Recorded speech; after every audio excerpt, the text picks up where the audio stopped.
Stories that slip into our lives slowly, quietly, without warning. And by the time we realize what is happening, everything around us has already changed. This is the story of a man who saw everything. Every sign, every silence, every look, and yet he said nothing.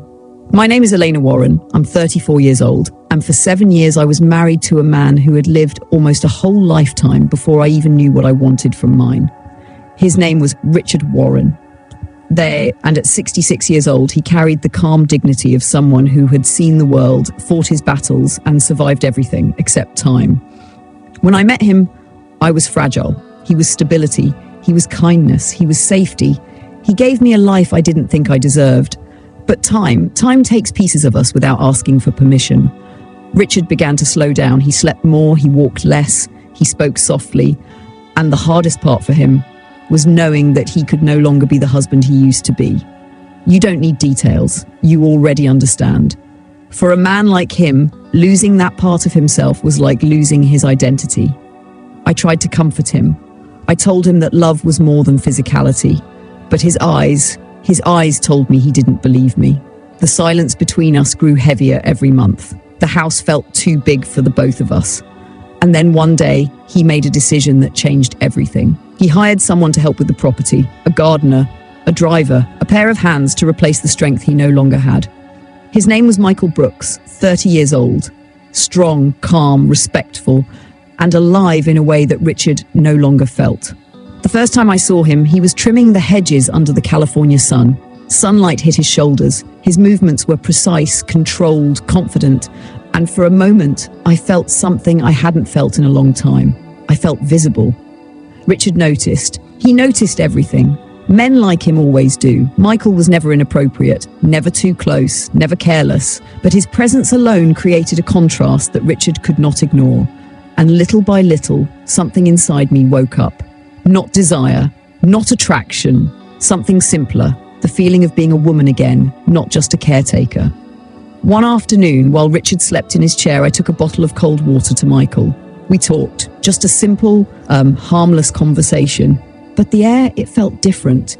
When I came back inside, Richard was standing at the window. He had seen us. He didn't speak, didn't question, didn't accuse. He just looked at me with eyes that already knew the truth before I did. That was the beginning. Days passed.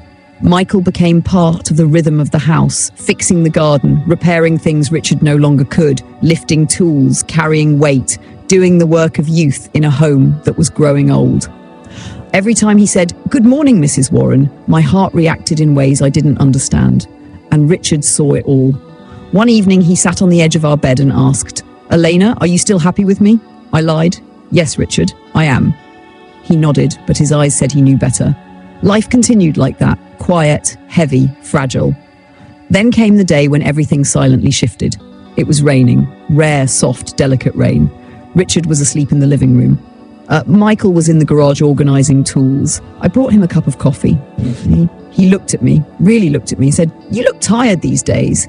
I didn't realize it was visible. "I haven't been sleeping well," he paused, then asked with a gentleness that felt dangerous, "Is it because of him?" I couldn't answer. I didn't need to. Silence was enough. And once again, Richard saw us through the doorway. He didn't intervene, didn't call my name, didn't confront me. He simply turned away. That was the moment he knew the ending long before I did. The next day, he took Michael on a drive. 3 hours, just the two of them. When they returned, Richard was pale. Michael was shaken. Later, I learned what Richard had told him. "I see the way she looks lately. I know what I can no longer give her. Don't hurt her. Don't take advantage. If she falls, be gentle." Michael told him, "Nothing has happened, Mr. Warren." And Richard replied, "Not yet." That night, he sat across from me with tears in his eyes. "Elena, I love you enough to let you go." I started crying. "Richard, I haven't done anything." He wiped a tear from my cheek. "It's not what you've done, it's what you feel. And I can't compete with youth, Elena. I can't compete with time." Those words broke something inside me, not because they were harsh. From that night onward, everything changed. Slowly, silently, painfully. Richard began withdrawing from the marriage, not with cruelty, but with heartbreaking grace. And that was the most painful part of all. The days after Richard's confession felt strange. Not cold, not angry, just suspended. We lived in the same house, but not in the same world. Richard walked slower, breathed heavier, spoke less. Michael worked farther away, trying not to disturb anything, trying not to exist too loudly. But no matter how far he stood, his presence filled every corner of the property. One morning, I found Richard sitting outside in the cold breeze. I wrapped a blanket around his shoulders. He looked at Michael in the yard and whispered, "You care about him, don't you?" I froze, not because he accused me, but because he said it without anger. I sat beside him. "Richard, please don't think that." He raised a trembling hand. "Elena, I'm not blind and I'm not angry. I'm just tired."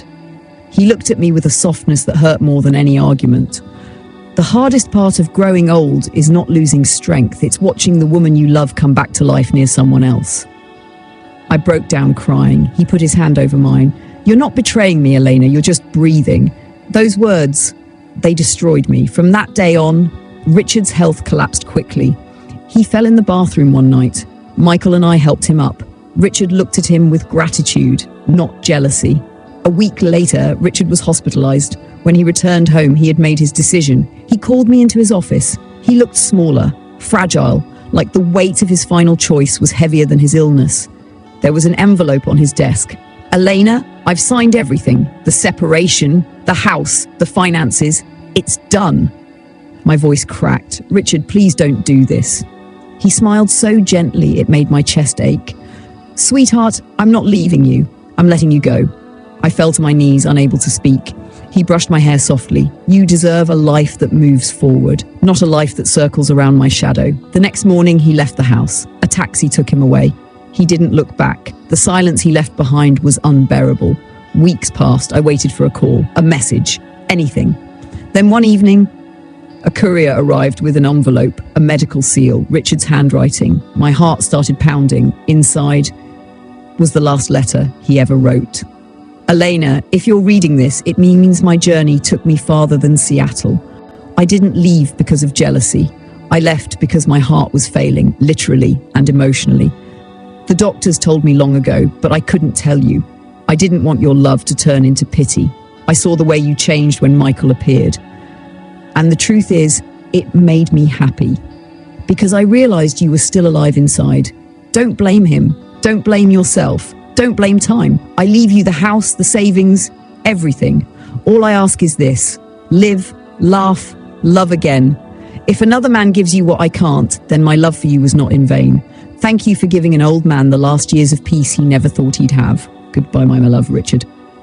I collapsed to the floor. Michael rushed to me, terrified. I handed him the letter. He read it slowly. Tears gathered in his eyes. "He loved you more than any man I've ever seen," Michael whispered. I cried into his chest, shaking, grieving a man who had never once raised his voice at me, a man who loved me enough to disappear. Months later, when the grief softened, I found myself smiling again, not because of Michael, but because Richard had freed me to feel anything at all. Eventually, one evening, I said to Michael, "He would have liked the man you've become."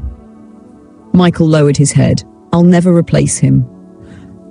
I shook my head gently. He never asked anyone to replace him. He just wanted me to live. And for the first time, I felt myself walking not toward guilt, but toward a future Richard had wanted for me. A future where silence meant love, not loss.